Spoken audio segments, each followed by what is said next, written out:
Pemirsa, dunia perbankan di dalam negeri kembali dikejutkan dengan kasus pembobolan rekening dorman nasabah Bank BNI. Saldo rekening nasabah sebesar 204 miliar rupiah berpindah ke 5 rekening dalam waktu 17 menit. Sindikat pelaku menggunakan orang dalam BNI untuk membobol sistem perbankan.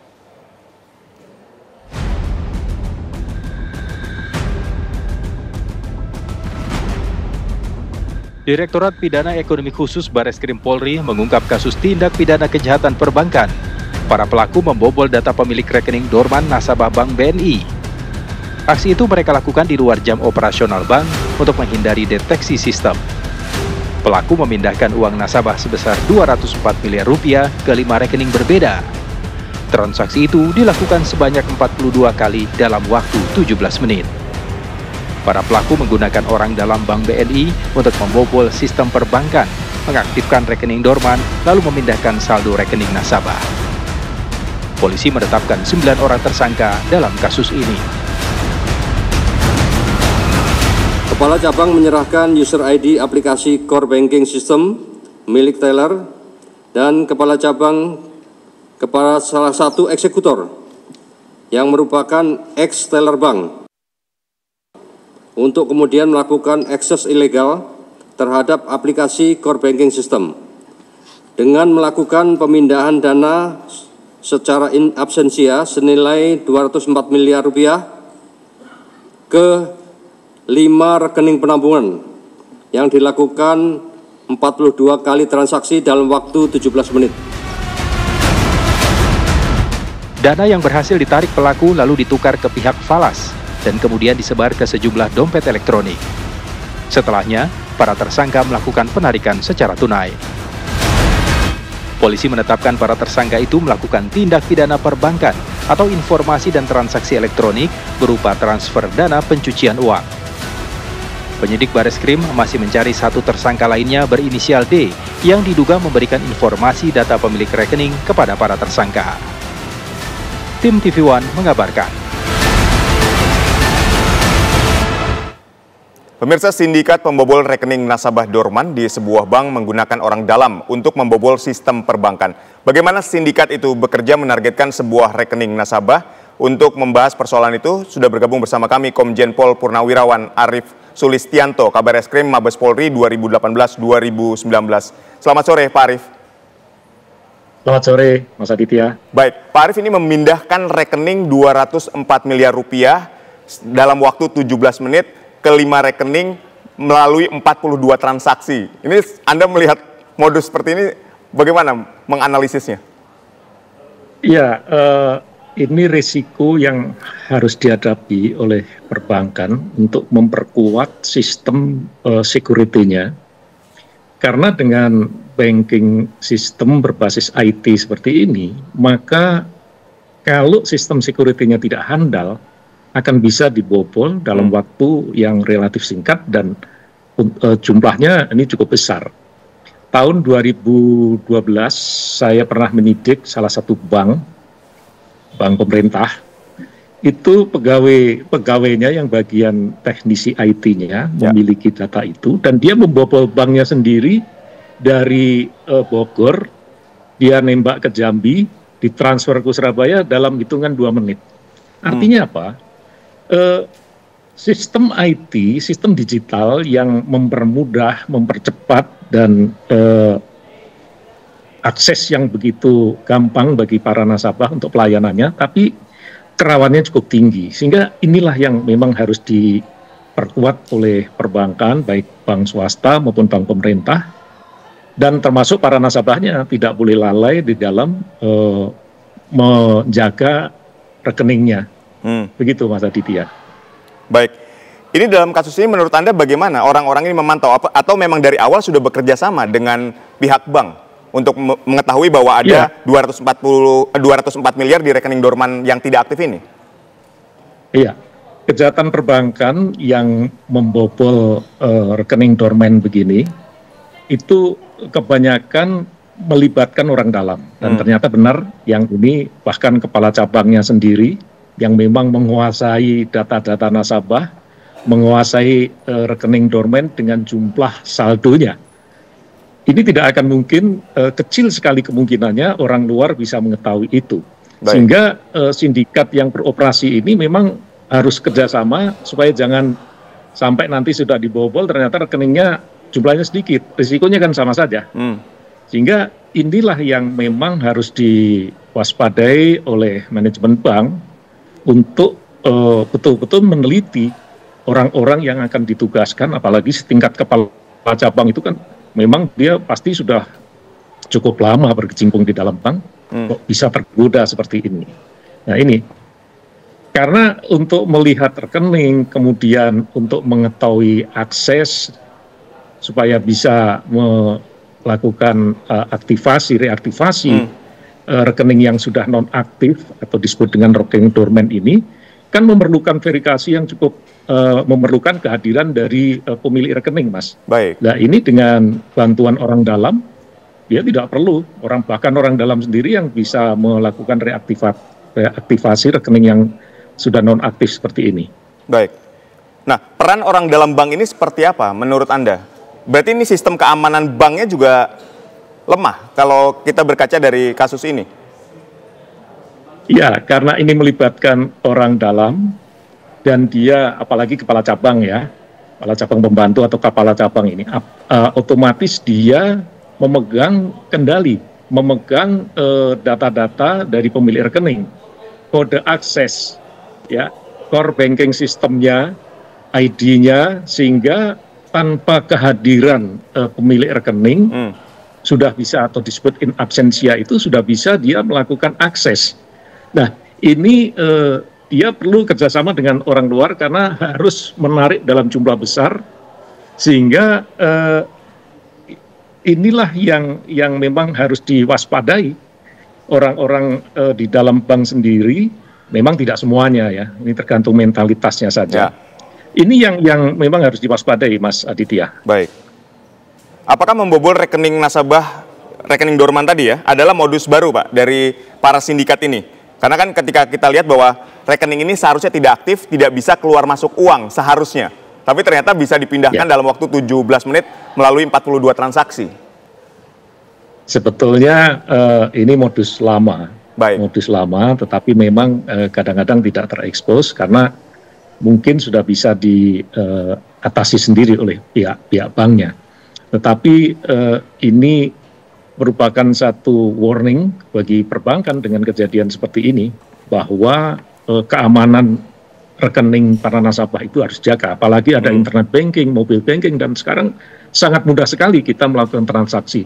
Dan itu sangat memanjakan pemilik rekening, para nasabah.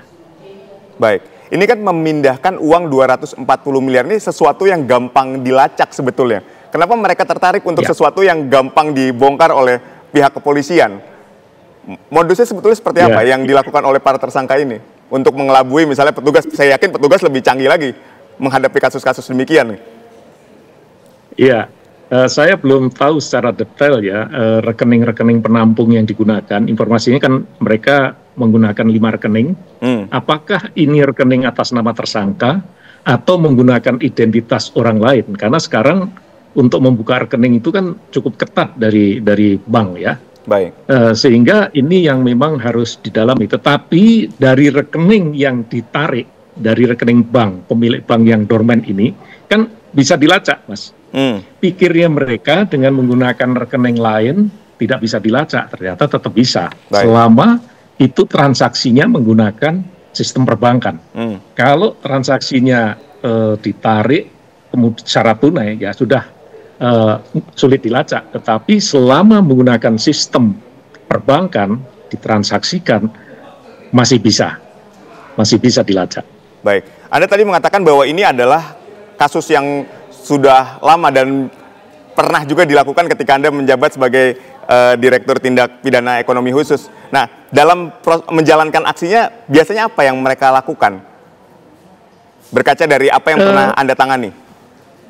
Ya, ada 2 modus ya yang melibatkan orang dalam. Ya modusnya seperti ini. Atau tidak melibatkan orang dalam. Ini lebih sulit lagi. Jadi mereka meretas sistem IT atau meretas data-data pemilik rekening, contohnya sekarang dengan menggunakan modus phishing.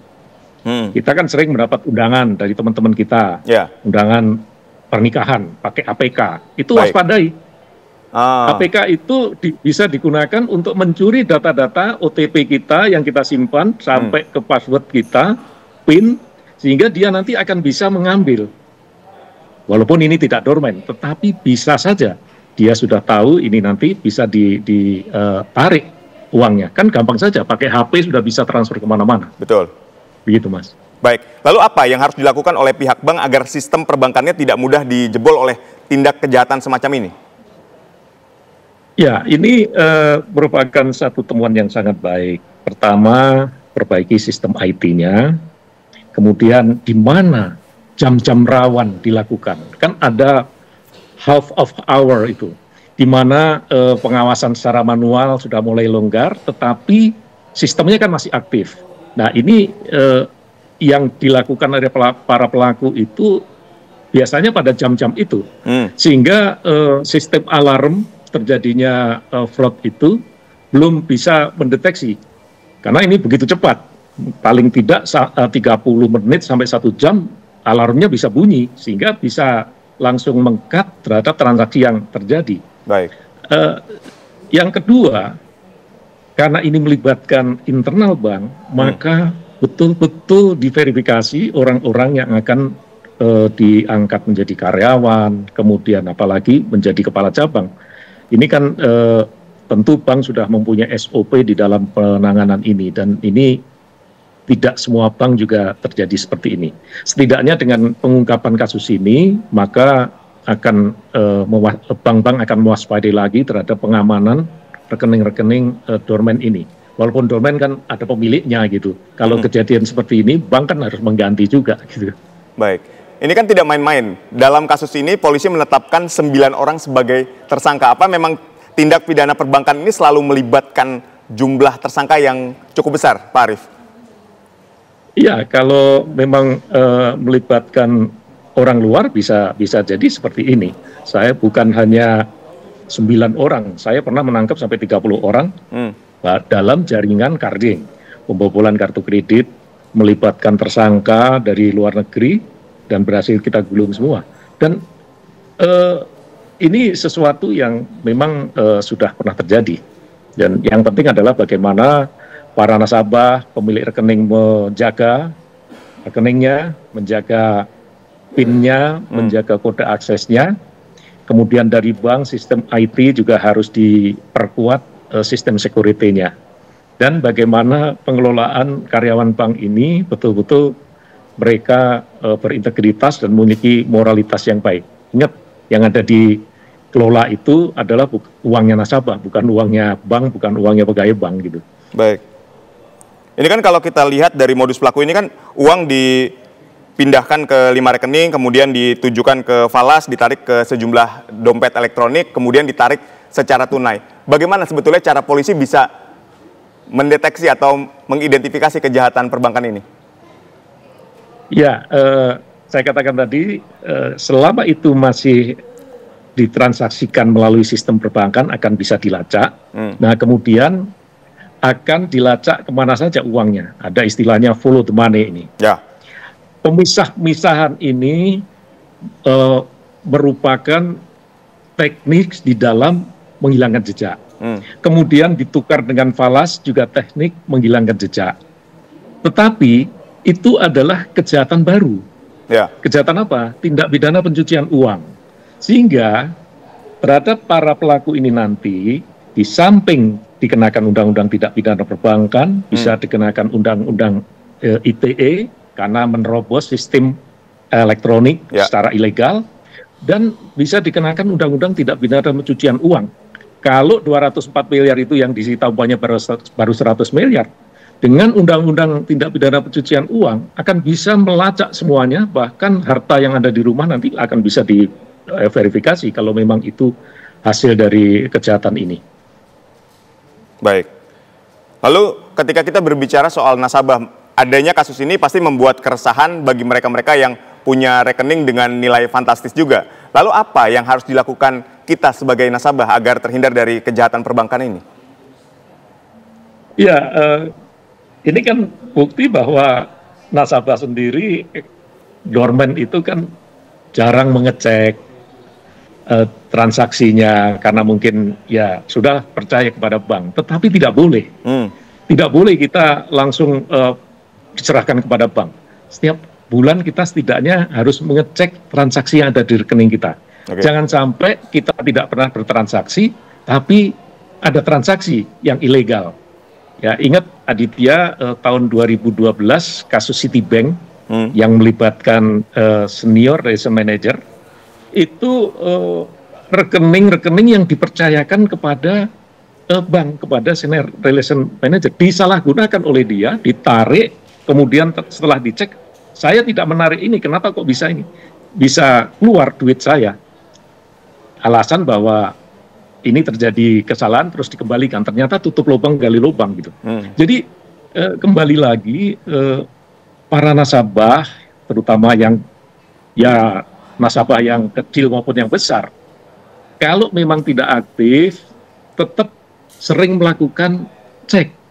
Mungkin di print lah bukunya, atau kan di sistem banking, di mobil banking itu bisa dicek transaksi yang ada setiap bulannya, sehingga kita akan waspada, tetap bisa menjaga. Itu, Mas. Baik, nasabah harus rajin untuk memeriksa transaksi yang terjadi di rekeningnya ya, agar tidak menjadi korban dari kejahatan perbankan ini. Terima kasih Komjen Pol Purnawirawan Arief Sulistianto, Kabar Reskrim Mabes Polri 2018-2019 telah berdialog bersama kami. Sehat dan sukses selalu untuk Anda. Terima kasih.